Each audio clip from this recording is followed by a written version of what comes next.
Guys पहले ये sentences देखिए, जैसे यहाँ पर दिया हुआ है मतलब क्लास कैंसिल हो गई, तो क्या हमें कल टेस्ट देना है?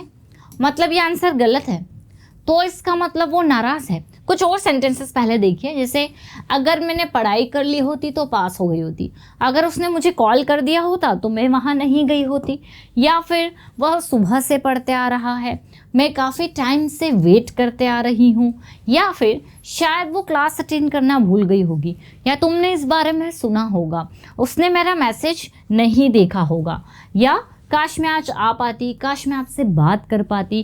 गाइस अगर आप भी ऐसे सेंटेंसेस में अटक जाते हैं, मतलब ये कि हिंदी तो हमें पता है लेकिन जब बात इंग्लिश में ट्रांसलेट करने की आती है तो पता होते हुए भी हम सेंटेंसेस बनाते बनाते रुक जाते हैं, अटक जाते हैं। तो गाइस अगर ऐसा होता है स्पेशली ये वाले स्ट्रक्चर्स में, तो वीडियो आपके लिए है, वीडियो एंड तक ज़रूर से देखिएगा, क्योंकि मैंने आप लोगों के लिए ऐसे स्ट्रक्चर्स का कलेक्शन लिया है जो काफ़ी बड़े होते हैं और उनमें बहुत ज़्यादा प्रैक्टिस लगती है। तो मैंने आप लोगों के लिए ट्रांसलेशन के लिए कुछ सेंटेंसेस लेकर आई हूँ जिसको पढ़कर हम लोग बहुत अच्छे से बिना रुके और बिना अटके बोल पाएंगे। तो वैसे वीडियो बहुत ही इंपॉर्टेंट और इंटरेस्टिंग होने वाला है, वीडियो के एंड तक ज़रूर से बने रहिएगा। चलिए क्लास को स्टार्ट करते हैं, let's begin.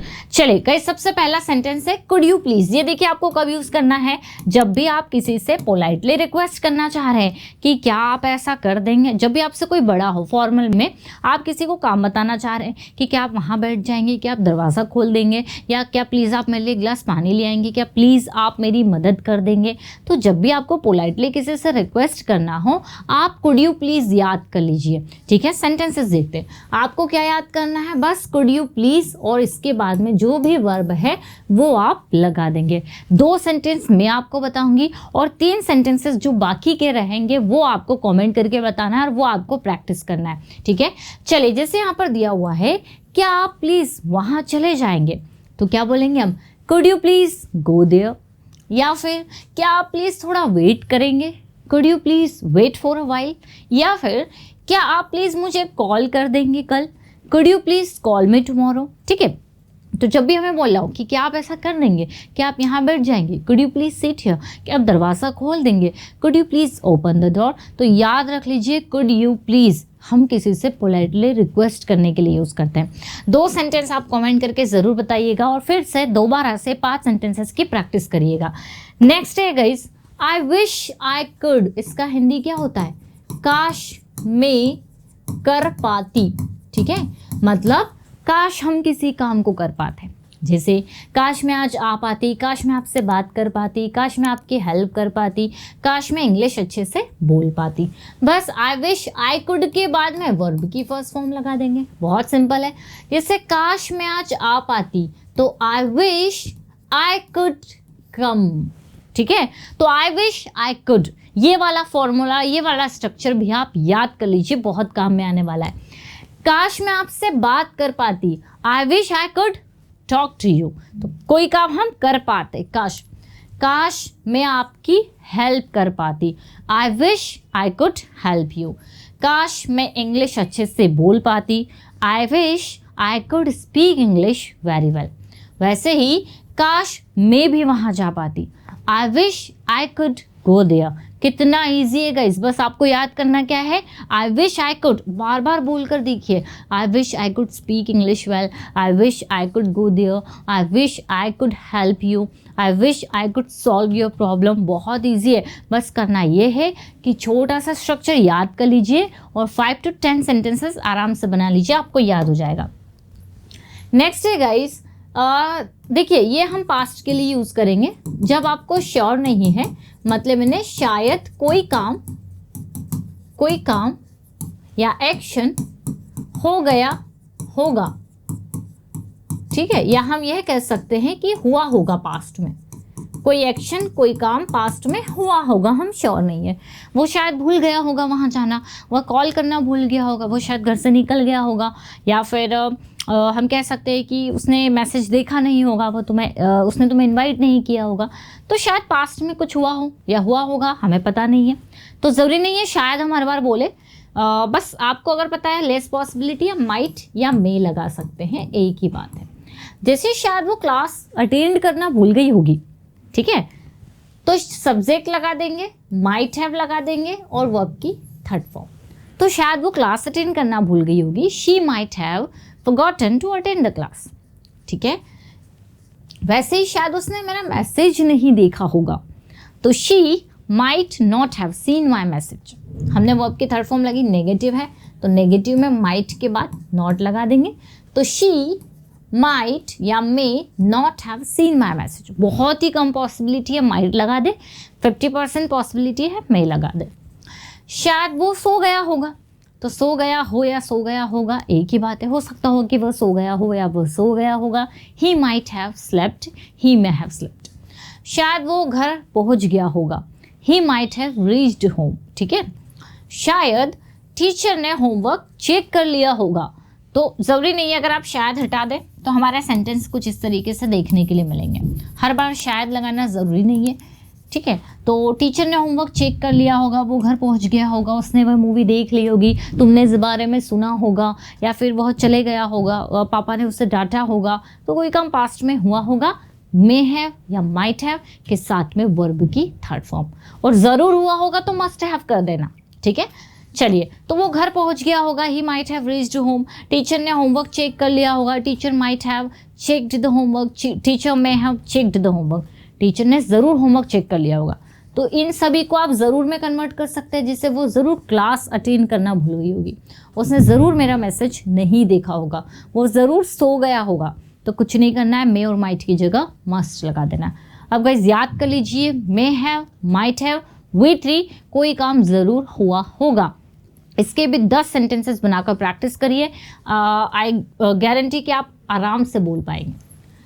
Has been verb में आईएनजी, इसका मतलब होता है कोई काम लंबे समय से होते आ रहा है।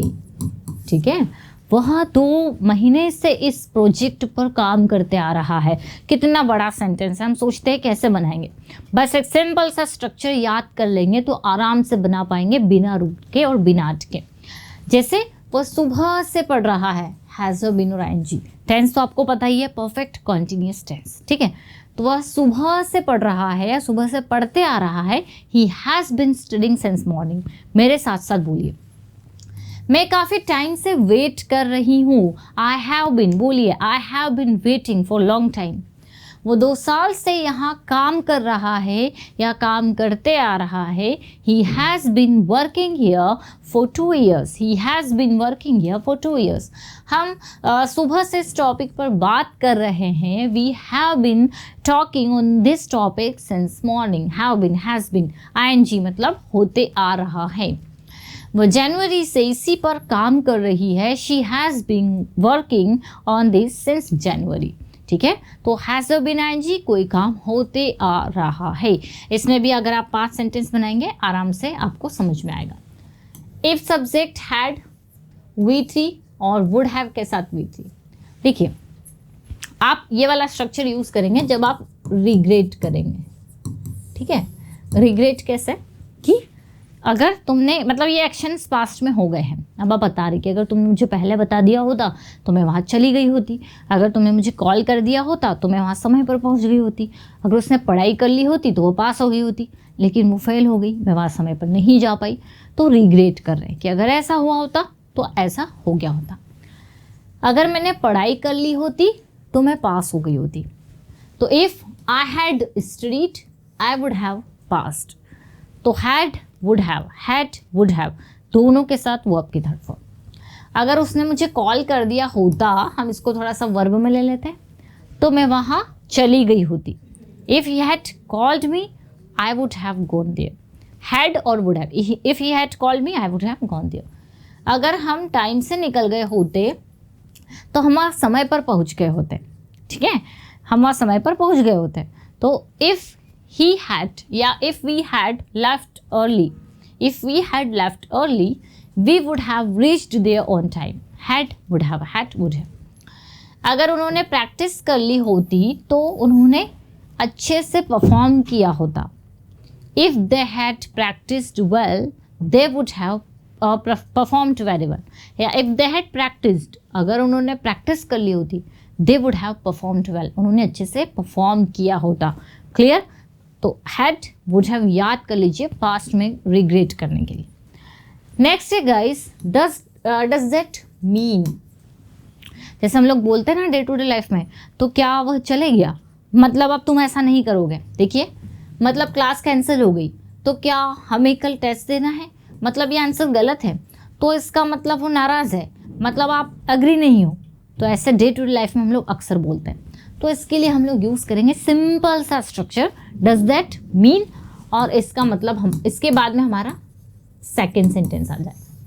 जैसे मतलब क्लास कैंसिल हो गई, तो मतलब के लिए हम लोग क्या बोलेंगे, does that mean class got cancelled. तो यहाँ पर सेंटेंस हम नॉर्मल सिंपल जो भी है पास्ट प्रेजेंट फ्यूचर उसी में बनाएंगे।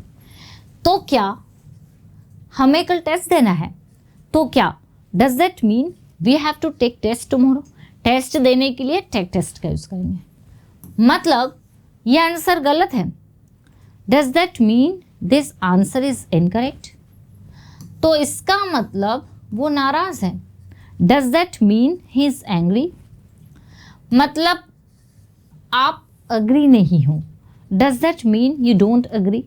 ठीक है, तो यहाँ पर हम लोग बोल रहे हैं मतलब ऐसा है, तो क्या ऐसा नहीं होगा, मतलब ऐसा होना चाहिए, तो मतलब तो क्या, या फिर तो इसका मतलब, ऐसे वर्ड्स के लिए हम लोग यूज़ करेंगे does that mean. I hope guys ये क्लियर हुआ होगा आपको।